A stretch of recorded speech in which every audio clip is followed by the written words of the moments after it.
Have you ever opened a book and felt like you were already on chapter 3? Like there's backstory you weren't given, characters who existed before page 1, tension that was already in the room when the story began. That's Genesis. Most people treat it like the absolute beginning of everything, the first page of the first chapter of God's story. But the more carefully you read it, the more it feels wrong, like you walked into a room where something already happened. There's a serpent and nobody introduces him. There's a war in heaven, but it's mentioned like you already know.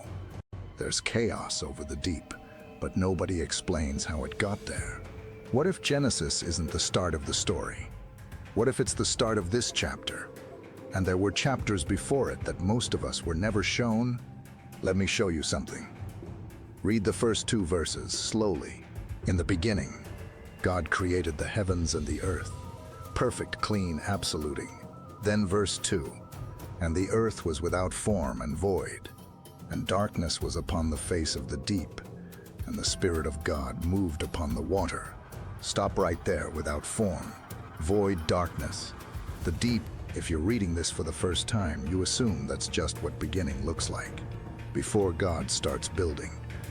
But read it again as an adult. Darkness in Scripture is never neutral. It's always the absence of God's presence, or the result of his judgment. Void. The Hebrew is tohu wabohu, appears elsewhere, only to describe land after divine destruction. Jeremiah 4:23. I beheld the earth, and lo, it was without form and void, and the heavens, and they had no light. Jeremiah isn't describing creation. He's describing Babylon under judgment. Same words, same image, ruined land, darkened sky. So why are those same words at the very opening of Genesis? Because something happened before the opening of Genesis. And the Bible, if you know where to look, tells you exactly what it was. Every good story leaves clues. Genesis is full of them, hiding in plain sight. First clue, the serpent with no origin story. Genesis 3:1. Now the serpent was more subtle than any beast of the field. That's the introduction. That's it. No backstory, no explanation of where he came from, no note explaining why a talking, reasoning, deceptive creature exists in a perfect garden. The text treats him like you already know who he is, because the original audience did the fall of Lucifer. Isaiah 14, Ezekiel 28, isn't in Genesis. It's assumed. The reader is expected to understand the serpent is a fallen being with a history, an agenda, and a grudge, because that history happened before Genesis begins. Second clue, the plural in Genesis 1:26. Let us make man in our image after our likeness. Our theologians debate whether this is the Trinity speaking, but it also points to the existence of a heavenly council, a divine assembly that predates creation. Job 1:6. Now there was a day when the sons of God came to present themselves, sons of God, before Adam, before the flood, already existing. Psalm 82:1. God standeth in the congregation of the mighty. He judgeth among the gods a congregation already assembled, already being judged. There's an entire world of beings operating in Genesis, beings with history, rebellion, and rank, who are never introduced because they were there before the story began. Third clue, Eden isn't new. Ezekiel 28:13 speaks to Lucifer. Thou hast been in Eden, the garden of God. Not Adam, Lucifer. Lucifer was in Eden before Adam was formed from the dust, which raises a question nobody asks out loud. Was Eden created for Lucifer first? Was that garden, that perfect jeweled sacred space, the dwelling place before the rebellion? And when God recreated the earth and formed Adam, did he rebuild Eden? Did he plant a garden in the ruins of a fallen throne? The Bible doesn't answer that directly, but it doesn't deny it either. And that tension, that feeling that you're reading something deeper than the surface, that's not your imagination.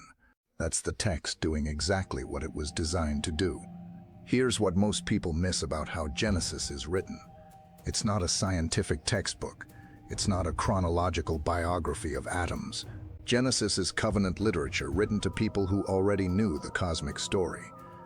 When Moses wrote Genesis, he wasn't writing for people with no concept of heavenly beings. He was writing for Israelites who had just left Egypt, a civilization saturated with cosmology and creation myths.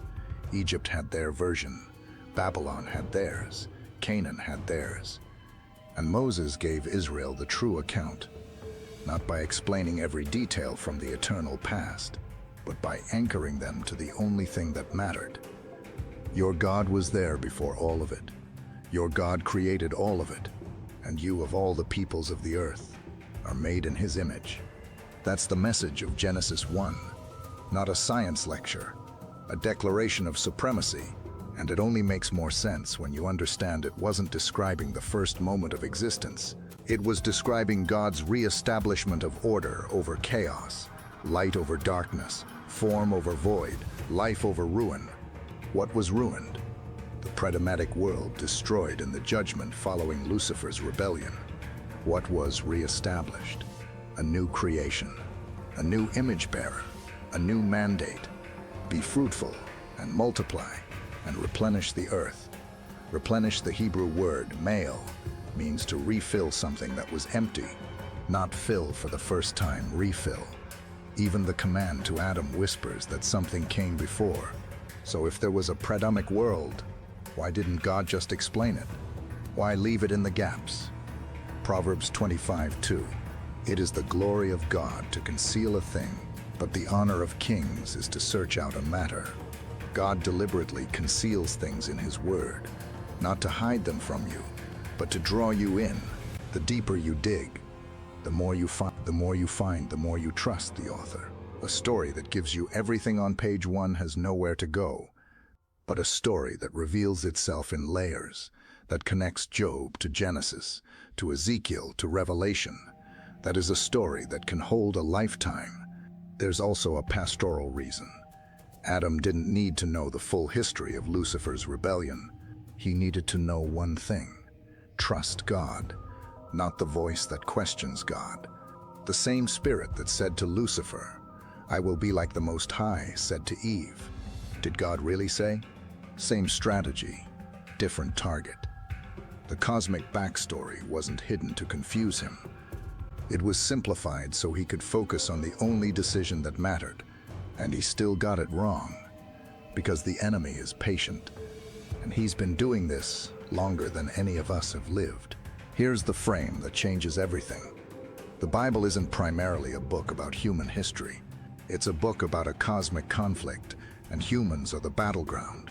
Ephesians 6:12, for we wrestle not against flesh and blood, but against principalities, against powers, against the rulers of the darkness of this world. Rulers of darkness, principalities, powers, these aren't characters introduced in Ephesians. They are characters with a history going back before Genesis 1:3. They are the remnants of the rebellion, the ones who followed Lucifer when he said, "I will ascend," the ones whose sin caused the earth to become tohu wabohu, and they still here, still operating, still ruling. Colossians 1:16-17 tells us, Jesus created all things, thrones, dominions, principalities, powers. That means Lucifer was created by Jesus. The angels who rebelled, created by Jesus. The pre-Adamic world created by Jesus. The cross was not just the redemption of Adam's descendants. It was the decisive move in a war that began before Adam existed. Colossians 2:15. Having spoiled principalities and powers, he made a show of them openly, triumphing over them in it. The resurrection wasn't just victory over death. It was the public humiliation of powers that had waged war since before humans existed. This is why Paul says in Romans 8, the creation itself groans and travails in pain. The creation is groaning, not because it was made broken, but because it became broken, because the world it was rebuilt upon carries the memory of ruin, and it's waiting earnestly, waiting for the sons of God to be revealed, for the people God rebuilt creation for, to finally step into who they were meant to be. Let me bring this to ground level. You've felt it. The sense that life started mid-story, that you were born into a conflict you didn't choose, that there are forces working against you that feel older and heavier than you can explain. That's not paranoia, that's discernment. You were born into a conflict. You didn't start. It began before Adam, before Eden, before Genesis, and the enemy who wages it knows exactly who you are. He knows you bear the image of the God he tried to overthrow. He knows the redemption of humanity is the proof that his rebellion accomplished nothing. Every time a broken person gets restored, every time someone lost finds their way back, that is a declaration against everything he fought for. You are not a casualty of a cosmic war. You are the reason the war was worth fighting. God didn't rebuild this world despite you. He rebuilt it for you, and every chapter of your story, even the broken ones, even the dark ones, is being woven into something planned before Lucifer's first proud thought. Genesis feels like a story that already started because it is. There were chapters before chapter 1, a world before Adam, a war before the garden, a fall before the fall. And into all of that ruin and silence and darkness, God spoke, "Let there be light." Not because he had to, because he chose to, because the story wasn't over, because you were still to come.